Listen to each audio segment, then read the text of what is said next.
So hello mga ka-wonders. So ngayon ako ay nanggaling sa Areza at ako ay bumili ng electric kettle.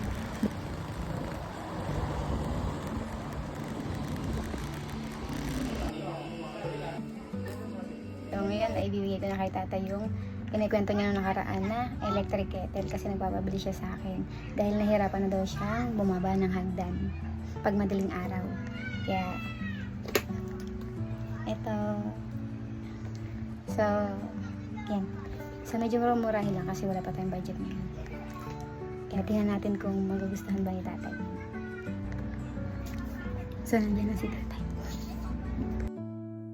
Tayo yun nga yung sinasabi niyo sa akin noong nakaraan. Nalimutan ko na. Ha? Initan lang ng tubig ah. Initan?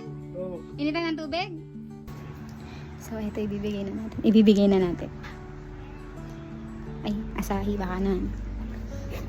Wait lang. Initan ng tubig. Salamat! Yay!